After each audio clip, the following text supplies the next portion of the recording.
राम राम दोस्तों, selection point के YouTube channel पर आपका स्वागत है। इस वीडियो में हम सितंबर 2022 में जितने भी मोस्ट इम्पोर्टेंट पुरस्कारों से संबंधित प्रश्न हैं उन पर चर्चा करेंगे। एमसीक्यू प्रश्नों के माध्यम से चर्चा करेंगे और इसके अलावा जो मुख्य तथ्य होंगे उन पर भी चर्चा करेंगे प्रश्न के माध्यम से, और उसके बाद में मुख्य तथ्य जो उस प्रश्न से संबंधित अदर फैक्ट्स होंगे उस पर भी हम चर्चा करेंगे। तो चलिए वीडियो को स्टार्ट करते हैं। वीडियो अगर पसंद आए तो इसे लाइक करना, अपने दोस्तों के साथ शेयर करना और चैनल को सब्सक्राइब जरूर करना। सबसे पहला प्रश्न है, वर्ष 2020 का 52वां दादा साहेब फाल्के पुरस्कार किसे प्रदान किया गया? तो 2020 का 52वां दादा साहेब फाल्के पुरस्कार प्रदान किया गया अभिनेत्री आशा पारेख को। दूसरा प्रश्न है, सत्य कथन बताना है। 2020 का 52वां दादा साहेब फाल्के पुरस्कार सूचना एवं प्रसारण मंत्रालय ने अभिनेत्री आशा पारेख को प्रदान करने की घोषणा की है। सही है। इस पुरस्कार में 10 लाख रुपए की राशि प्रदान की जाती है। ये भी सही है। और 2019 का यह पुरस्कार दक्षिण भारतीय फिल्मों के स्टार रजनीकांत को दिया गया था। ये भी सही है। तो 4 नंबर ऑप्शन सही है, उपयुक्त सभी। तीसरा प्रश्न है, हरमन केस्टन पुरस्कार से किस भारतीय लेखिका को सम्मानित किया गया है? हरमन केस्टन पुरस्कार ये यूरोपियन देशों का पुरस्कार है। हरमन केस्टन पुरस्कार इससे सम्मानित किया गया है मीना कंडासामी को। मीना कंडासामी। मुख्य तथ्य की बात करें तो चेन्नई में जन्मी भारतीय लेखिका और कवयित्री मीना कंडासामी को पेन इंटरनेशनल राइटर्स एसोसिएशन के जर्मन चैप्टर का हरमन केस्टन पुरस्कार प्रदान किया गया है। उन्हें जाति और जातीय उत्पीड़न के विषयों पर उनके काम के लिए सम्मानित किया गया। ये पुरस्कार 1985 से प्रारंभ किया गया था। तो हरमन केस्टन पुरस्कार मीना कंडासामी को प्रदान किया गया है। ब्रेक थ्रू पुरस्कार 2023 के बारे में सत्य कथन बताना है। यह पुरस्कार गणित, मौलिक भौतिकी और जीवन विज्ञान में प्रदान किया जाता है। सही है, 1 नंबर ऑप्शन सही है। इस वर्ष जीवन विज्ञान में 3 पुरस्कार और गणित एवं भौतिकी में 1-1 पुरस्कार दिए गए। ये भी सही है। और इन पुरस्कारों को ऑस्कर ऑफ साइंस भी कहा जाता है। ये भी सही है। तीनों ऑप्शन सही है, उपयुक्त सभी। इसका उत्तर हो जाएगा 4 नंबर ऑप्शन। मुख्य तथ्य की बात करें तो स्थापना हुई थी इन पुरस्कारों की ब्रेक थ्रू पुरस्कार की 2010 में। ये गणित, मौलिक भौतिकी और जीवन विज्ञान में प्रदान किए जाते हैं। इस वर्ष जीवन विज्ञान में तो 3 पुरस्कार और गणित एवं भौतिकी में 1-1 पुरस्कार प्रदान किए गए। और ब्रेक थ्रू पुरस्कार को ऑस्कर ऑफ साइंस भी कहा जाता है। 2010 में स्थापना हुई। प्रत्येक विजेता को $3 मिलियन पुरस्कार राशि प्रदान की जाती है। और इस वर्ष गणित के क्षेत्र में जो डेनियल स्पिलमैन है उनको सैद्धांतिक कंप्यूटर विज्ञान और गणित की खोजों के लिए यह पुरस्कार प्रदान किया गया। सत्य कथन बताइए। भारत उच्च रक्तचाप नियंत्रण पहल को संयुक्त राष्ट्र महासभा की ओर से 2022 यूएन इंटर एजेंसी प्राथमिक स्वास्थ्य देखभाल पर WHO स्पेशल प्रोग्राम पुरस्कार प्रदान किया गया। सही है। यह पुरस्कार गैर संक्रमणकारी रोगों को रोकने व नियंत्रित करने और एकीकृत जन केंद्रित प्राथमिक देखभाल प्रदान करने के क्षेत्र में भारत की उत्कृष्ट प्रतिबद्धता और कार्रवाई को मान्यता देता है। ये भी सही है। 4 नंबर ऑप्शन हो जाएगा, 1 और 2 दोनों। उल्लेखनीय है कि भारत उच्च रक्तचाप नियंत्रण पहल 2017 में शुरू की गई थी। यह स्वास्थ्य और परिवार कल्याण मंत्रालय, भारतीय चिकित्सा अनुसंधान परिषद, राज्य सरकार व विश्व स्वास्थ्य संगठन, राज्य सरकारों व विश्व स्वास्थ्य संगठन भारत की एक सहयोगी पहल है। तो भारत उच्च रक्तचाप नियंत्रण पहल को संयुक्त राष्ट्र महासभा का WHO स्पेशल प्रोग्राम पुरस्कार प्रदान किया गया है। 6 नंबर प्रश्न है, bill and Melinda Gates foundation के गोलकीपर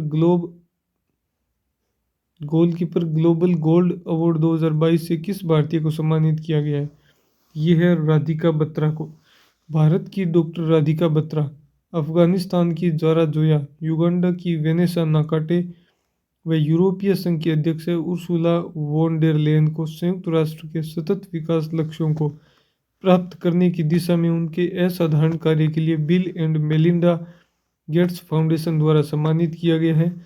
राधिका को गैर लाभकारी संगठन एवरी इन्फेंट मैटर्स की सह संस्थापक डॉक्टर राधिका बत्रा को भारत में वंचित वर्ग के बच्चों को बेहतर स्वास्थ्य समाधान प्रदान करने में उनके काम के लिए पुरस्कार प्रदान किया गया। तो कौन सम्मानित हुई है? भारतीय डॉक्टर राधिका बत्रा। 7वां प्रश्न है, भारतीय कम्युनिस्ट पार्टी की वह वरिष्ठ नेता और केरल के पूर्व स्वास्थ्य मंत्री जिन्होंने रेमन मैग्सेसे अवार्ड फाउंडेशन के वर्ष 2022 के 64वें मैग्सेसे अवार्ड को लेने से मना कर दिया। तो ये है केरल की पूर्व स्वास्थ्य मंत्री के शैलजा। इन्होंने लेने से मना कर दिया और सभी को सामूहिक प्रयास बताया पूरे राज्य का कि मैंने अकेले ने कोविड-19 से संबंधित बीमारी थी और निपा वायरस थे के समय जो काम किया गया था उसके लिए इन्हें सम्मानित किया, लेकिन उन्होंने कहा कि ये पूरे राज्य का सामूहिक प्रयास था, मैं अकेली इस पुरस्कार को नहीं ले सकती। मुख्य तथ्य, रेमन मैग्सेसे पुरस्कार फिलीपींस के पूर्व दिवंगत राष्ट्रपति रेमन मैग्सेसे की पुण्यतिथि 31 अगस्त 2022 को घोषणा की गई। यह एशिया का नोबेल पुरस्कार कहा जाता है जिसका वितरण मनीला स्थित रेमन मैग्सेसे केंद्र में किया जाता है। इस वर्ष कंबोडिया के मनोचिकित्सक सोथिया रच्छिम, जापानी नेत्र रोग विशेषज्ञ तदाशी हतोरी, फिलीपींस के बाल रोग विशेषज्ञ बर्नाडेट जे मैड्रिड और फ्रांसीसी पर्यावरण कार्यकर्ता गैरी बेंचेगी को पुरस्कार के लिए चुना गया है। ये हो गया रेमन मैग्सेसे पुरस्कार के बारे में। 8वां प्रश्न है, देश की प्रमुख वैज्ञानिक एवं उद्योगपति जिन्हें फ्रांस के सर्वोच्च नागरिक सम्मान Chevalier de la Legion d'Honneur Knight of the Legion of Honour से सम्मानित किया गया है। ये है पीरामल समूह की ईश्वाती पीरामल। मुख्य तथ्य, पीरामल समूह की उपाध्यक्ष डॉक्टर ईश्वाती पीरामल को वर्ष 2006 में फ्रांस के दूसरे सर्वोच्च नागरिक पुरस्कार Chevalier de la Ordre National du Merite Knight of the Order of Merit से भी सम्मानित किया गया था। उन्हें जो वर्तमान में Chevalier de la Legion d'Honneur जो कि फ्रांस का सर्वोच्च नागरिक सम्मान है, Knight of the Legion of Honour, यह पुरस्कार भारत और फ्रांस के बीच व्यापार और उद्योग, नवाचार, कला, संस्कृति और विज्ञान के क्षेत्र में दोनों देशों के संबंधों को मजबूत करने के लिए दिया गया है। 9वां प्रश्न है, राष्ट्रीय शिक्षक पुरस्कार 2022 के बारे में सत्य कथन बताना है। यह पुरस्कार शिक्षक दिवस के अवसर पर शिक्षा मंत्रालय का स्कूली शिक्षा और साक्षरता विभाग प्रतिवर्ष 5 सितंबर को प्रदान करता है। बिल्कुल राइट है। 2022 में यह पुरस्कार 46 शिक्षकों को प्रदान किए गए जिन्हें प्रत्येक को 50,000 रुपये की राशि प्रदान की गई। ये भी सही है। और राजस्थान के 2 शिक्षक हैं जिनमें बीकानेर की सुनीता गुलाटी और उदयपुर के दुर्गाराम मुवाली शामिल है को सम्मानित किया गया। ये भी सही है। 4 नंबर ऑप्शन सही है, उपयुक्त सभी। और ये प्रश्न 2nd ग्रेड में पूछा जा चुका है। वैश्विक विमानन क्षेत्र में सर्वोच्च पुरस्कार एयरपोर्ट सर्विस क्वालिटी पुरस्कार 2022 से भारत के किस एयरपोर्ट को सम्मानित किया गया है? तो ये है कोचीन इंटरनेशनल एयरपोर्ट लिमिटेड को। 11वां प्रश्न है, 74वें एमी पुरस्कार 2022 के बारे में सत्य कथन बताना है। एमी पुरस्कार टेलीविज़न से संबंधित जो प्रसारण होता है उनसे संबंधित पुरस्कार है। इन पुरस्कारों का वितरण कैलिफोर्निया के लॉस एंजल्स के माइक्रोसॉफ्ट थिएटर में किया गया। 1 नंबर ऑप्शन सही है। टेड लासो को आउटस्टैंडिंग कॉमेडी सीरीज का टेड लासो को तथा आउटस्टैंडिंग ड्रामा सीरीज का HBO टीवी के सक्सेशन को पुरस्कार दिया गया। 2 नंबर ऑप्शन भी सही है। 3 नंबर ऑप्शन है, कॉमेडी सीरीज में आउटस्टैंडिंग लीड एक्टर का पुरस्कार जेसन सुडीकिस को टेड लासो में भूमिका के लिए तथा लीड एक्ट्रेस का पुरस्कार जीन स्मार्ट को हेक्स में भूमिका के लिए मिला। ये भी सही है। उत्तर हो जाएगा 4 नंबर ऑप्शन, उपयुक्त सभी।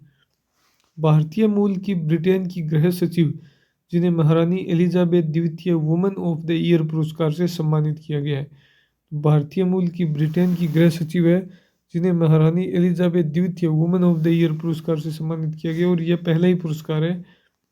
तो ये है सुएला ब्रेवरमैन जो काफ़ी चर्चा में रही थी। भारत विरोधी इनकी जो इन्होंने जो बयान दिए थे उसके कारण बहुत चर्चित रही थी। इन्होंने कहा कि जो भारतीय है ना, वही भारत यहाँ पर ब्रिटेन में जो प्रवासी भारतीय आते हैं, भारतीयों को जो वीज़ा मिलता है वो नहीं मिलना चाहिए, उनके लिए रिस्ट्रिक्शन होना चाहिए, क्योंकि जो हिंसा होती है और ब्रिटेन में जो अव्यवस्था होती है उसके लिए भारतीय जिम्मेदार है, उन पर हमें रोक लगानी चाहिए।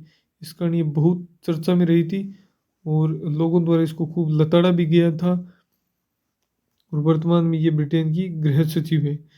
मुख्य तथ्य मीडिया श्रेणी में नग्गा मुंचेट्टी को और sports personality of the year Karanjit Kaur Bains को lifetime achievement award Kartar Lalvani को दिया गया। ये पुरस्कार दक्षिण एशिया के लोगों को ब्रिटेन में योगदान देने के लिए सम्मानित किया जाता है। 13वां प्रश्न है, भारतीय सिनेमा में सराहनीय योगदान के लिए किस बॉलीवुड अभिनेत्री को प्रियदर्शनी अकादमी स्मिता पाटिल मेमोरियल अवार्ड 2022 से सम्मानित किया गया है। तो 2022 का ये पुरस्कार आलिया भट्ट को प्रदान किया गया है और 2021 के लिए कियारा आडवाणी, 2020 के लिए तापसी पन्नू को इस पुरस्कार से सम्मानित किया गया है। तो इसी के साथ सितंबर 2022 का जो माह था उसमें जितने भी इम्पोर्टेंट जो पुरस्कार और सम्मान से संबंधित प्रश्न थे उन पर हमने चर्चा कर लिया। इसके अलावा कोई भी इम्पोर्टेंट प्रश्न नहीं है। इसके अलावा आपके इन 13 प्रश्नों से बाहर पुरस्कार और सम्मान का कोई प्रश्न आता है सितंबर माह से, तो यहाँ से बाहर जाने की संभावना नहीं है। आप वीडियो को पूरा देखिए, शेयर कीजिए, चैनल को सब्सक्राइब कीजिए। धन्यवाद।